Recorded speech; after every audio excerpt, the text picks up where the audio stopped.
Good evening. My name is Erin Ruggieri, and welcome to the Medical Radiography Information Session.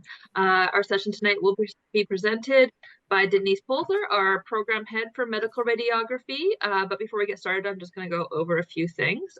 One being, I hope the power doesn't go out. My life. So it is a bit of a stormy night tonight, but I've got my laptop charged, so we should be good to go. I hope that you guys are good to stick with us as well. As we go along, if you could please leave yourself on mute, and also if you could have your camera off for the duration of our presentation, just to minimize any interference. And if you have questions as we go along, you're welcome to type them into the chat function that you'll find at the bottom or top of your screen, depending on how you have your setup. We will also have time at the end of our session for questions and answers. So you can either type into the chat as we go along, or you can kind of wait till that end section and have your questions answered at the end, hopefully. Before we go any further, I'd like to share our land acknowledgement, and that is the British Columbia Institute of Technology acknowledges that our campuses are located on the unceded traditional territories of the Coast Salish nations of the Squamish, Tsleil-Waututh, and Musqueam. So our agenda this evening is welcome and introductions. That's the part I'm doing right now. We're going to do a little poll question to see if what everyone's knowledge about MedRad is like. Then we'll do a presentation and a program overview, including a video of our program. And then we'll go through some program advising information, some admissions information, and like I mentioned, we'll have the Q&A at the end. So with that, I'm going to pass it over to Denise. Denise, should we start with the poll? Yes, please. Okay, I'm going to launch this poll. So you'll all see this pop up on your screen. And it says, a doctor only orders x-rays, an x-ray to see if a patient has a broken bone. True or false? So if you could all just kind of click on that. This is not for marks. We cannot see who says what, so we won't blacklist anyone for the wrong answer. So just true or false. Okay, it looks like we've had most people responded. So I am going to end it there. And then I'm going to share the results so Denise can tell us what she thinks of them.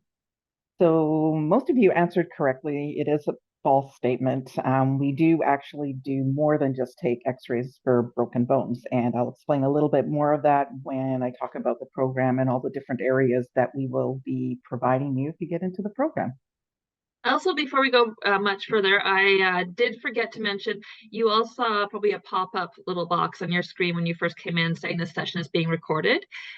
It is being recorded. If there is something that you miss along the way, don't worry about it too much, because we are going to send you a link to that recording and a PDF copy of the slide deck about a week to 10 days after this session. So you will get that via your email. So if you miss anything, you can always review later. And now we are going to watch our program video. What I love about medical radiation is the variety. It is different every day, and that's what makes it so exciting. And we'll go from there, okay? All right. As a medical radiation technologist, we use general X-ray machines.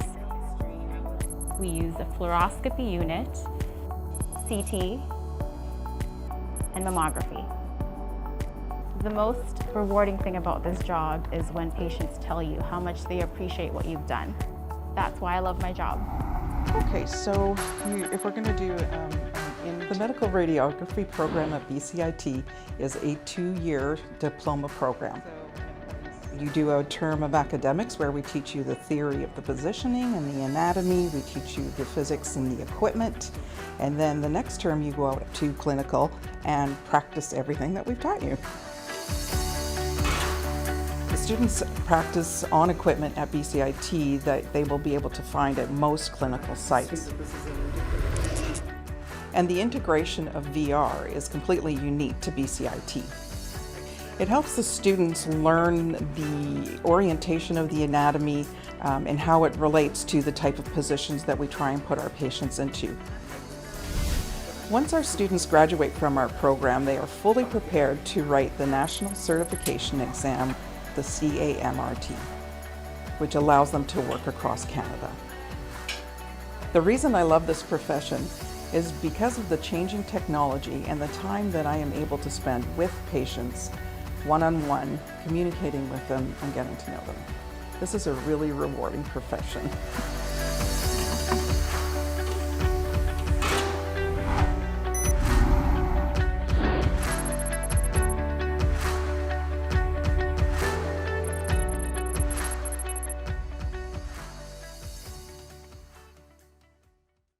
Thanks, Erin.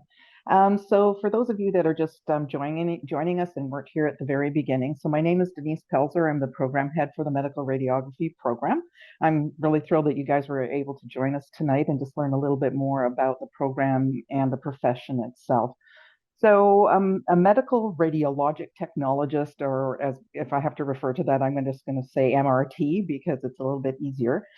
So we produce diagnostic images for a radiologist to review and to report on. The report usually includes a diagnosis and, if applicable, a treatment plan. So we use highly technical equipment that produces ionizing radiation to image bones and organ systems. And so for those of you that were around for the poll, yes, we do look at organ systems as well. And that includes the heart, the lungs, and all the soft tissues of the abdomen.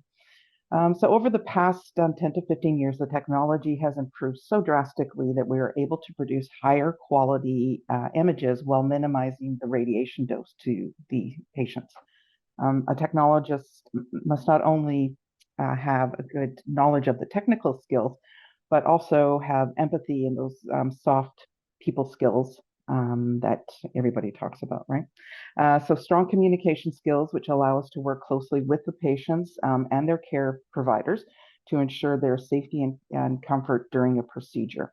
We are expected to explain the procedures to the patients and let them know what is occurring during the exam so that nothing happens to them unexpectedly. And it helps reduce the patient's anxiety during an exam. And if they have questions, we also have to be able to respond to those questions in a language that they can understand so that it's not too technical. And also during the exams, we tend to be constantly monitoring the patient, constantly moving our equipment or adjusting the patient's position. So we tend to always be moving in and out of the procedures room, but we're always well protected from any production of radiation. So I'm going to talk about the different areas of radiography, just so that you are aware that it's not just taking x-rays of bones or the bony systems as well. So throughout the program, students are trained in several different areas of radiography. Those areas are defined by the type of equipment that is being used, but the principle is still the same. It's equipment that produces ionizing radiation. It's just different type of equipment.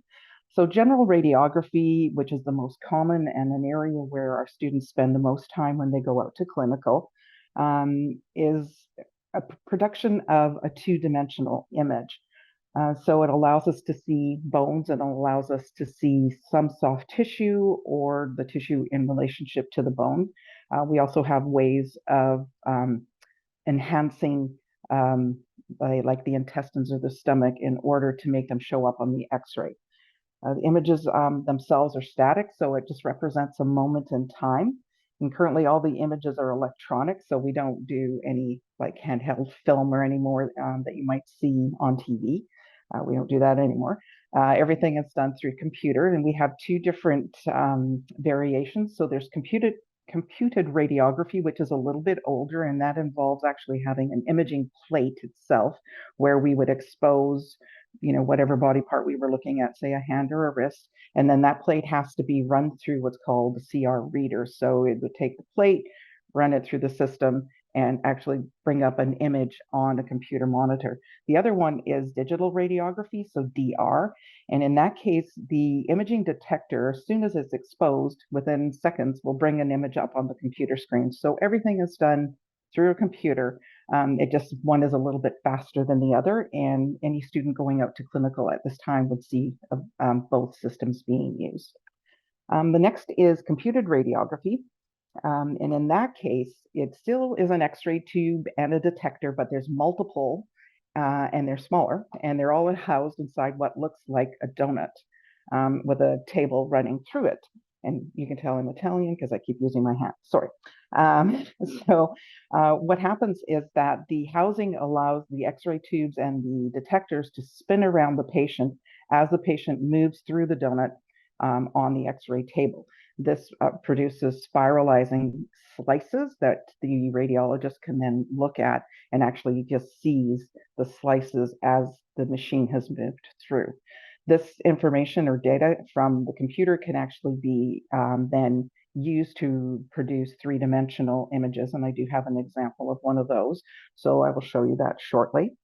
And in this case, so computed tomography gives us the three-dimensional piece that general radiography doesn't. The next is fluoroscopy. And so fluoroscopy is like taking a video of something. And when I was talking before about making soft tissue show up that wouldn't normally show up on an X-ray, we can give a patient, say, a contrast.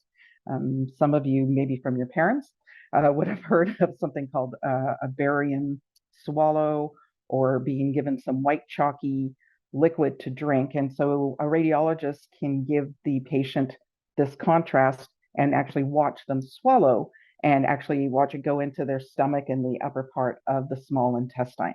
And so it, again, will produce an image, and so we can see the function of an organ. The other thing we can do with fluoroscopy is a radiologist can advance a needle into a joint where they can either aspirate the fluid out of the joint or put, again, an X-ray dye, not barium though, an X-ray dye into the joint to actually show up the inside of the joint to look for, if it was a knee, it'd be like a meniscal tear, or in the shoulder, it's a rotator cuff tear. That's the word I'm looking for, a rotator cuff. So again, looking for different types of pathologies.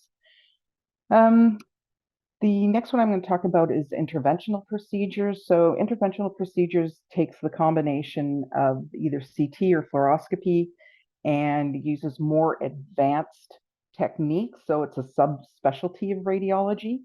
And we would use, so I mean, currently it is advancing because it is taking the place of a lot of the longer, more invasive OR procedures. So if a patient, say, has what you may have heard of a blood clot.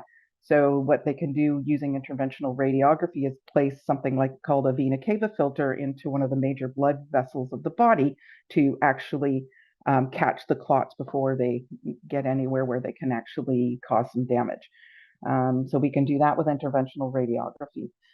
And then the last one I'm just going to mention here is mobile imaging. So again, all of the above, so general radiography, fluoroscopy, even CT and MRI more recently can be done with mobile equipment. Principles are all the same, but if the patient can't come to us, we can go to them. Some of these pieces of equipment, like the mobile CT, would be in an OR setting, because we wouldn't usually take that to a bedside. But so this will allow us to go to the operating room, to the emergency and trauma room, and actually to do forensics as well. So this is the three-dimensional rendering of facial scans. So it was a CT scan where they just ran the patient through and just did slices of the head anatomy. And using the computer, they've reconstructed the image that you see here. So it gives them a good idea about what is actually going on in the structures. So anybody that's trained would be able to see that in the lower left corner of the screen, the angle of the jaw or the mandible, that there is a fracture, and you can see that the bones don't quite align along the edge.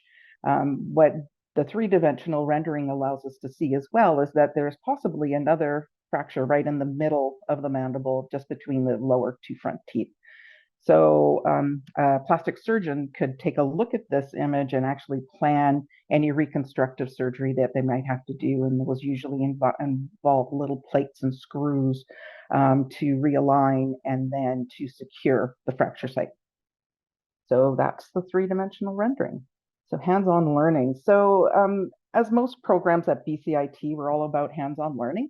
The program is a combination of theory and applied courses integrated with clinical rotations, or clinical terms. The program itself is a 2-year program, so it runs from January. The program always starts in January, and it runs for 24 continuous months, so 6 terms, so 3 terms per year. And it ends, so you'll start in the January and it'll end the December the following year. The academic terms are face-to-face. They are where we combine theory and simulation in our applied labs. Students use the simulation to practice positioning on one another because we can't expose one another. But then we have mannequins and phantoms that the students can expose to produce images that we can review with them. Students also practice using the equipment in the positioning and imaging sciences lab so they have a better understanding of the physics behind the X-ray production and to understand how to use the equipment in a safe manner. We use immersive VR in several courses to support student learning. The program uses a one-of-a-kind virtual reality experience for our students called Be the Beam. This experience, the students would use the headsets and the hand controllers, which you saw in the video. And it actually is an X-ray room. So you can go up to each piece of equipment within that experience to move it, to actually pull it apart and look inside of it, because you'd never be able to stick your head inside of an X-ray tube to actually see an X-ray beam being produced. But in this case, you can. So you can see how is the X-ray being produced and what it looks like as it is exiting the equipment itself. Other simulation software that is available to our students both on campus and at home. Through the home experience, we use something called Apps Anywhere platform, and we have shaderware, Skilletics, and Complete Anatomy. So the students can get the experience of the equipment, of doing exposures, and use the anatomy to enhance their on-campus and classroom learning. And they can actually use that during lab as well. In the anatomy labs, we actually have physical bones as well. So if we were looking at the humerus, so the upper arm bone, we would be able to hold it in our hand and actually do the coursework on the computer. There would be images, and so you could see the humerus and compare it to the bone that you're holding. And so we become and ask our students to become very familiar with every bump or notch in a bone so that you can recognize it on the image itself.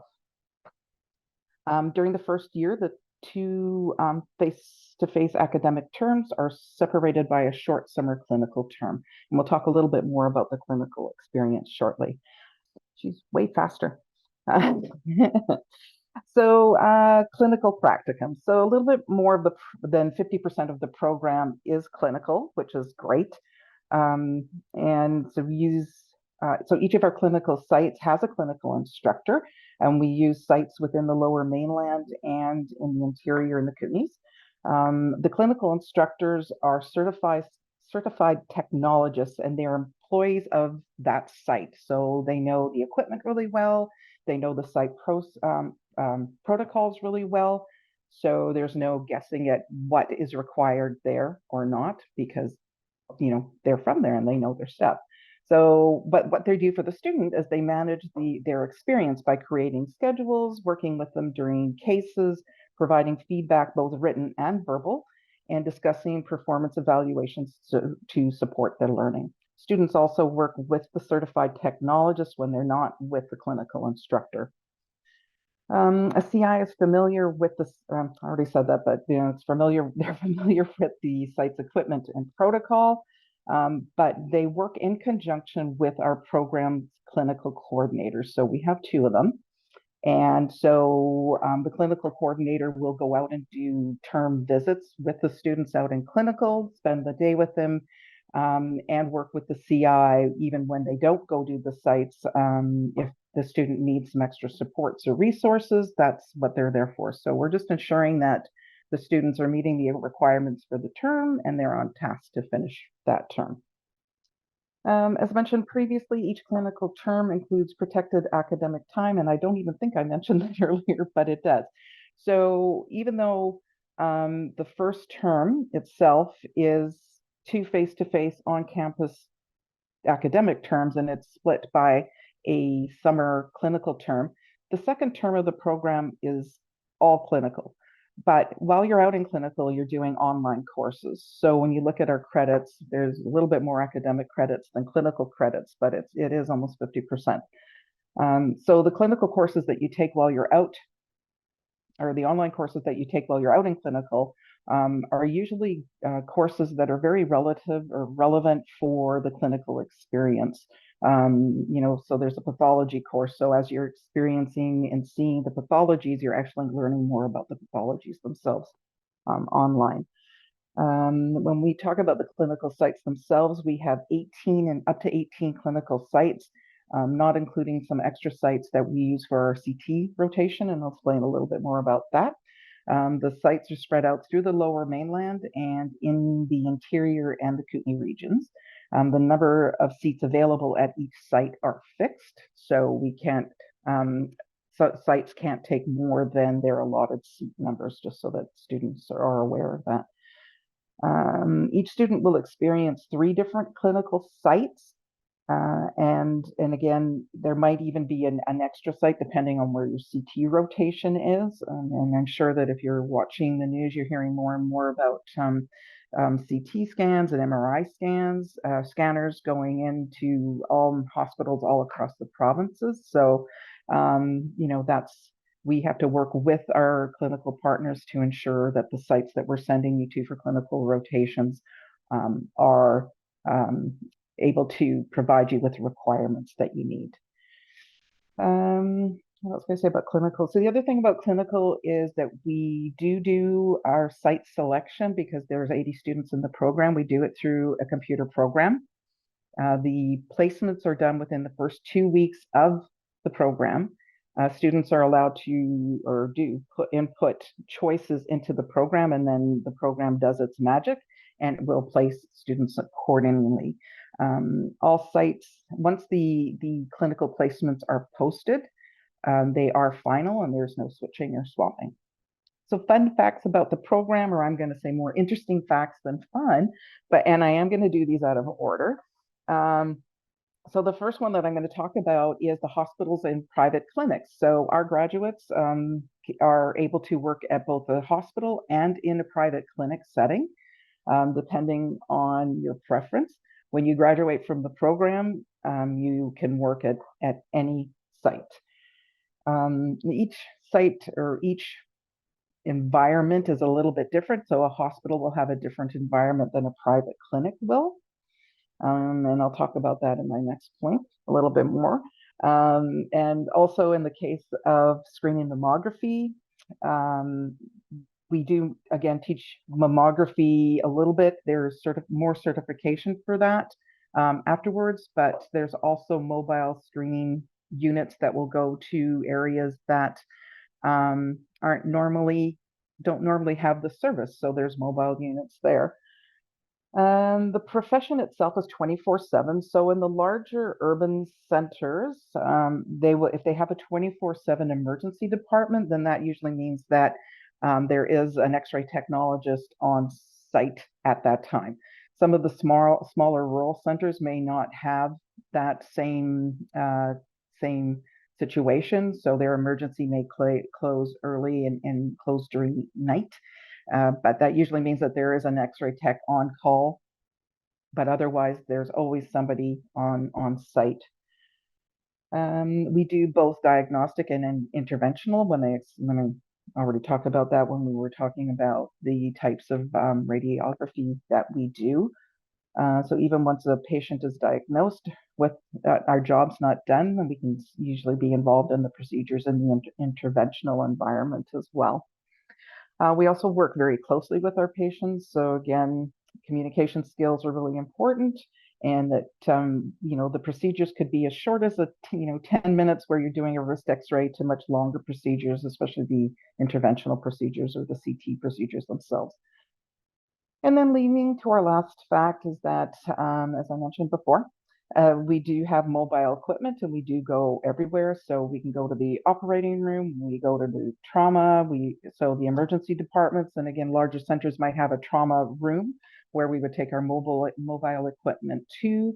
Some of the larger centers like a VGH would have equipment already there. But again, we do go to those areas and we go to patient wards. So if a patient, again, can't come to us, then we can go to them with their equipment. And we also go to the morgue to do forensics as well.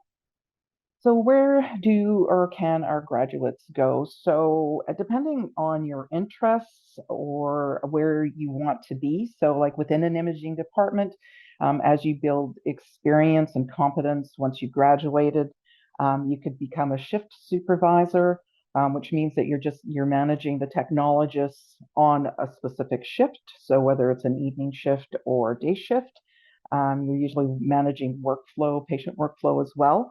Department supervisors or managers, so that usually means that you've moved up into a management position and you're managing all of the X-ray imaging department. The next step up would be a site supervisor or a manager, and for them, they actually manage multiple diagnostics. So you would be doing nuclear medicine, radiography, sonography. So you would be managing all of the multiple diagnostics or therapeutics. And then, so when you step outside of the hospital, there's imaging directors positions. So they would be health authority wide. So you would actually manage multiple hospital sites for all of imaging. But if you were more interested in, say, the data analysis or the education side of things, then there is informatic positions that you can move into. So you're analyzing data and you're educating and training system end users. Education is also another area. So you can work as a clinical instructor on site.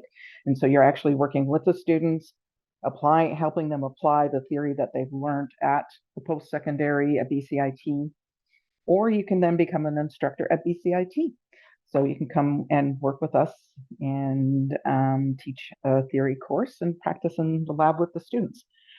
Also, another position would be product specialist. So if you're really into and interested in the equipment itself, you can work for the equipment vendors to help sell and support their product lines. The other thing I'm going to mention here is that, again, we are nationally certified across Canada.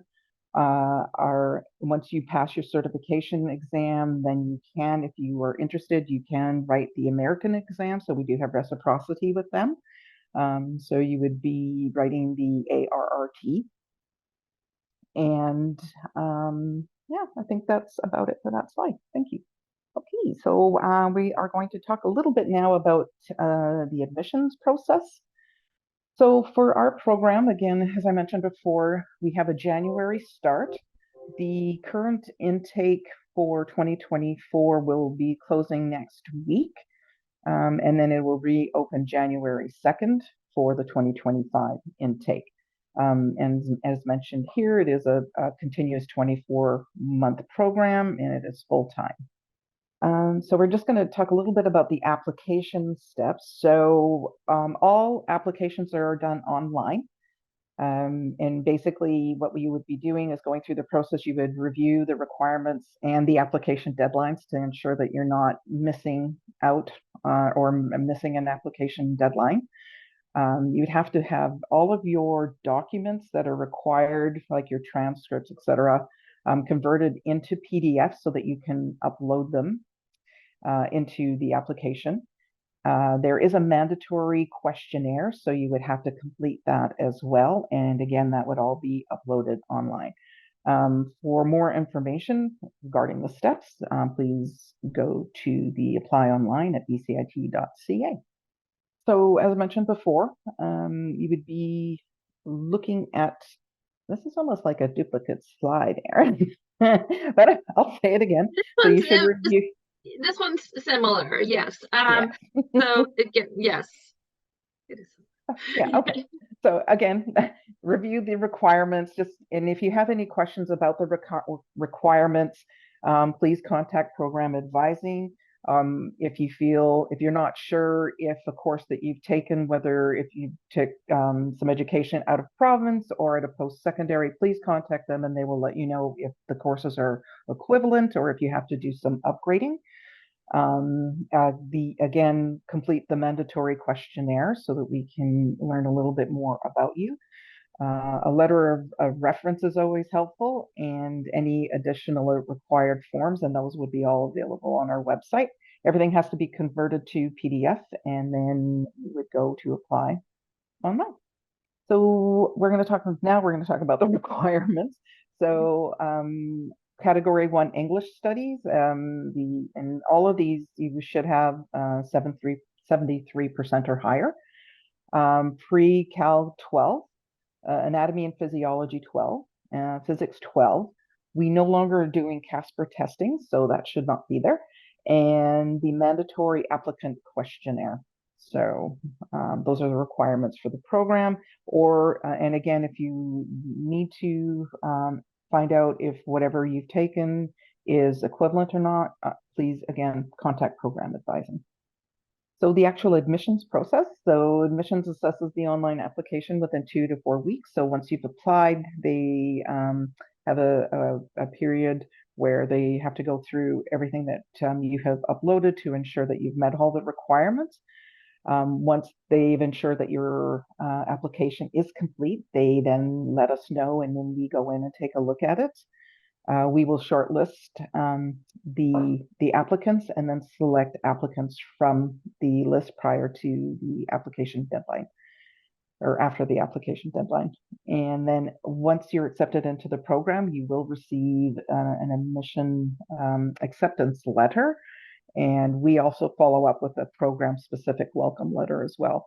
The acceptance letter usually has deadlines and dates and more information for you. So just make sure that you're carefully reading that and ensuring that you're meeting the fee deadlines and any further requirements, such as like a criminal records check or CPR. Laddering opportunities once you've graduated from the program. So once you have your diploma, there's a lot of different avenues you can get. We always promote lifelong learning, so this is all part of it. You can actually apply to get an MRI advanced certificate, and so that consists of, I think it's 6 online courses, so you can do this while you're working, with the last course being a 16-week clinical term. And then again, there's another certification exam for MRI. And then if you're interested in the Bachelor of Health Sciences through BCIT, the MRI advanced certificate is actually, those courses are all part of that degree. So you can actually continue and do both. If you're interested in just going right into a Bachelor of Health Sciences, you can do it through TRU, which again is online. If you're interested in leadership and going into management within the department or within a hospital, there's the Health Leadership Advanced Certificate as well. And then there's also the Bachelor of Technology Management through BCIT. And I think that's my last slide. That's it for Denise. Yes, thank you, Denise. That was a lot of information, and I really appreciate how you gave a lot of information about the profession and what you guys actually do.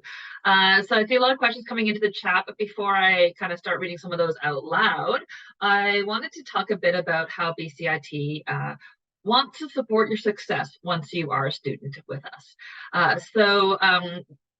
In medical radiography, your courses would be in person at the Burnaby campus, so you're spending a lot of time on campus. So we offer supports like our accessibility services, and this is for anyone who has a long-term or short-term disability that might require accommodation. So perhaps somebody who's had an IEP during their high school experience. So you can I urge you to connect with them early on so that they can be your advocate and so that they can liaise with your program for you to set up any accommodations you might need for success. We also have our counseling and student development department. So we have counselors on hand. Appointments can be made through the counseling department. This isn't just for issues with school. This is for stress, anxiety, depression, relationship problems, issues at home. So they're work like a regular counselor would, but everything you do tell them is confidential and does not get back to your program or to anybody at BCIT. Indigenous initiatives, we have a wonderful welcoming gathering place right on campus in the SW1 building in Burnaby. And if you identify as Indigenous, they have elders that are connected to BCIT. They have great resources for students. If you're not Indigenous and you just want to know more about Indigenous issues or you're curious, they also welcome questions and welcome people into workshops that they offer. So they're just a great resource for us. Student health services, one of my favorites. We have a full service medical clinic on campus for students. So if you can't get in to see your regular doctor, or if you no longer have a GP like many Canadians, you can make an appointment with student health services. They're not a walk-in clinic, so you do need an appointment, but normally you can get an appointment either that day or the next day. Quite quick turnaround with them. Student financial aid and awards. Like most large post-secondaries, we have a great student financial aid and awards department. You can go to them for any concerns you may have or to apply for financial aid. They also have a number of awards available, including an entrance scholarship that I urge everyone to check out. Recreation services, we also have a wonderful gym on campus, full service gym, weight room, cardio machines. We have a large gymnasium where we have intramural sports. We also have regular fitness classes that students can join. So it's a great idea to check out before your classes in the morning or after class in the evening, just to give you a break from all that mental exhaustion of studying and to kind of work your physical body a bit. And then I also wanted to mention program advising. Program advisor Jesse Taylor is in the chat right now, and he's answering some of our questions. If there's questions you have after the fact or you need help with your application, please do reach out to advising. They can help you with the application process, the admissions process. Their website is bcit.ca/advising, and their hours and how to get in contact with them is listed there. We would love it if after this info session, you keep in touch with us. We have many social media accounts with the School of Health Sciences. We are on Facebook, Twitter, Instagram, YouTube, TikTok, LinkedIn, and the TikTok is new. So we'd love a follow there so we can kind of grow that. We share a lot of content about student life at BCIT. So what our health sciences students are doing in lab, what are they doing in their classrooms on campus, kind of what the day-to-day is like with them. And also we share a lot about upcoming events, campus visits, guest speakers that we have on campus. So there's a lot of interesting information there. And definitely there's other ways to learn more about BCIT as a whole. We have BCIT tours, we have info sessions like this one, and I have to say this is our day 2 of our info session week.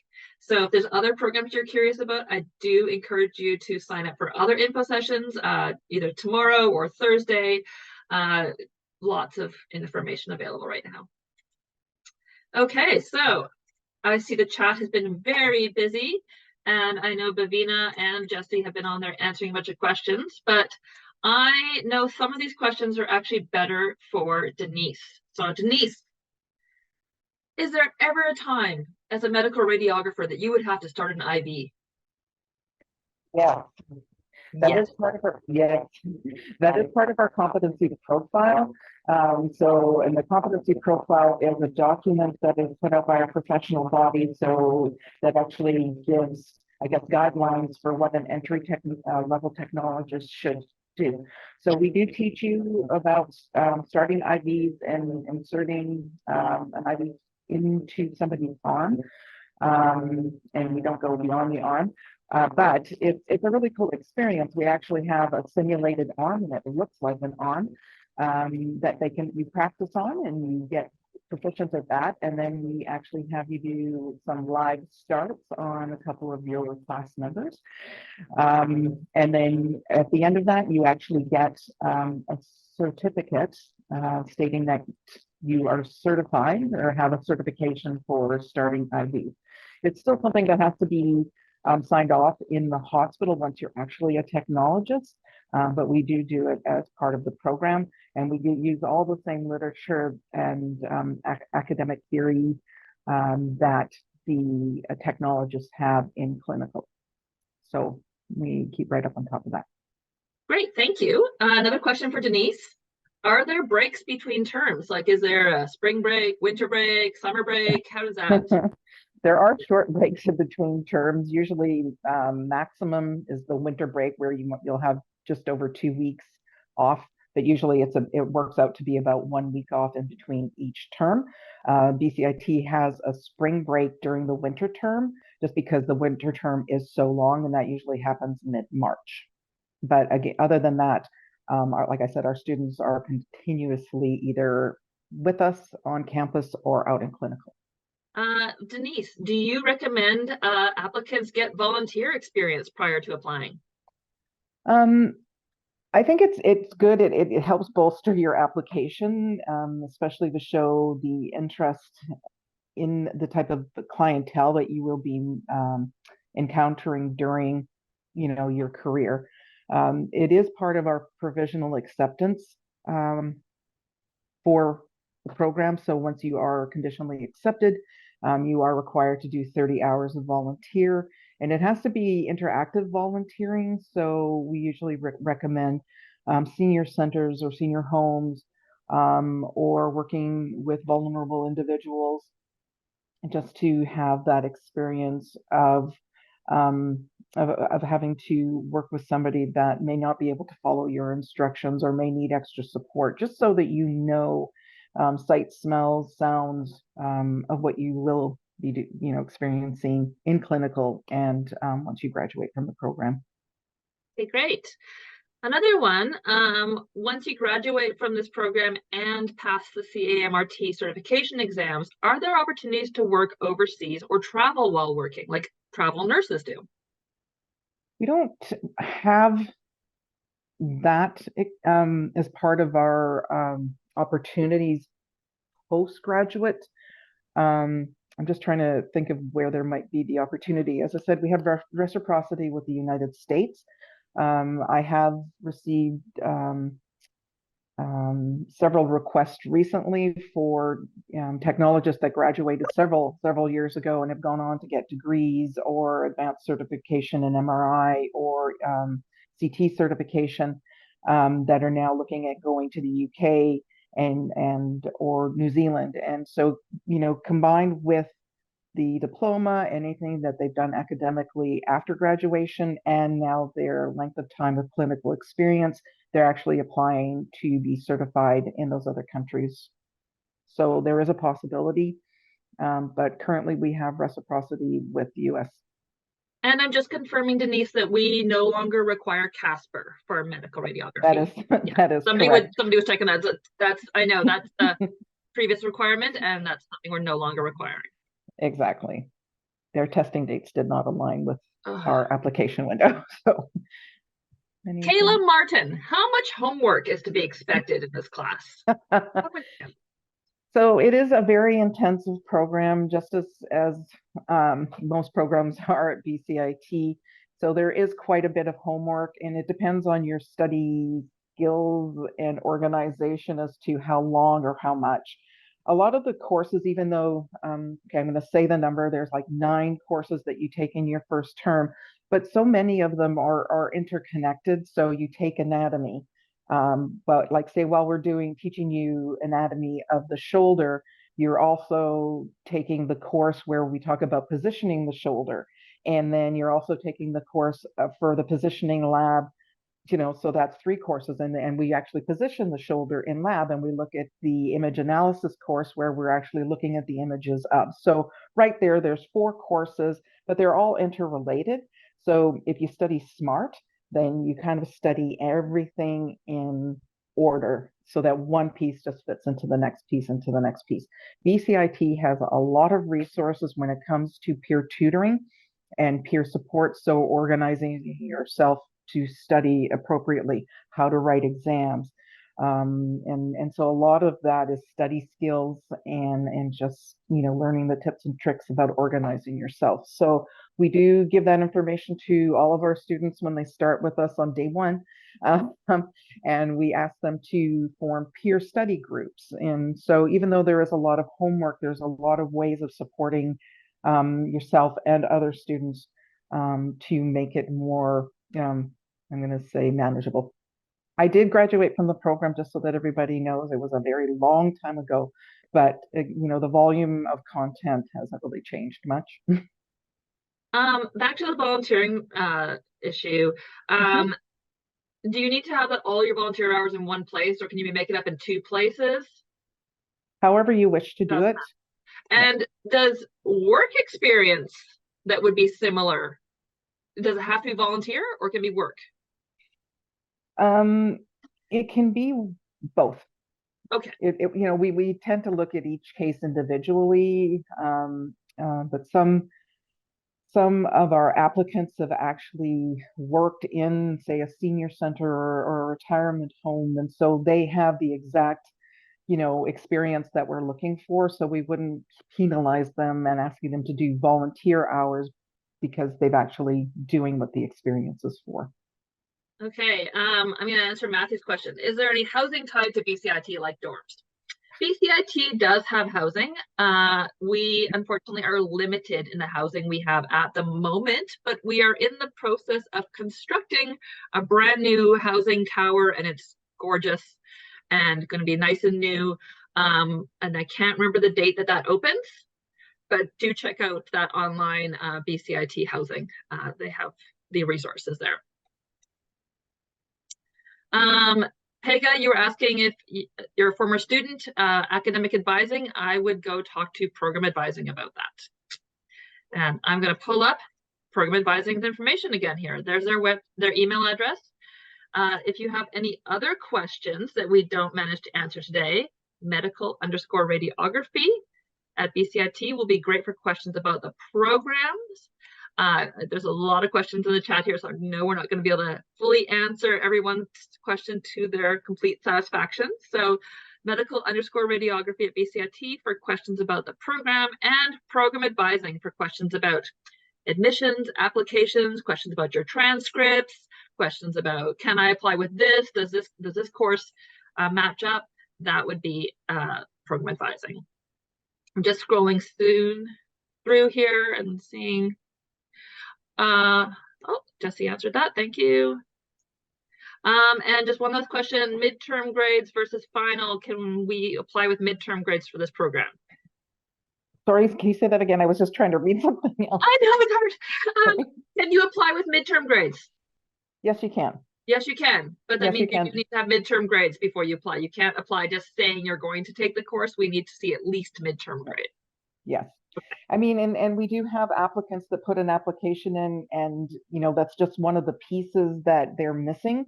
So they would be considered as an incomplete application, and it's not sent to the program for review until there's midterm grades or an actual completed grade.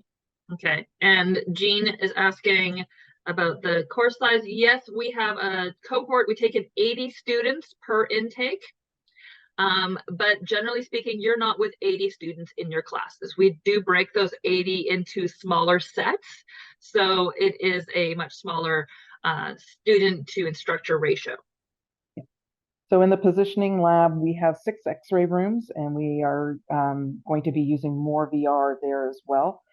6 X-ray rooms with 2 students per room. And in the instances where there's a 3rd student per room, or in that room, then they would be doing some VR component, and we would be rotating everybody through. So in the positioning lab, it's usually maximum 3 students to 1 instructor.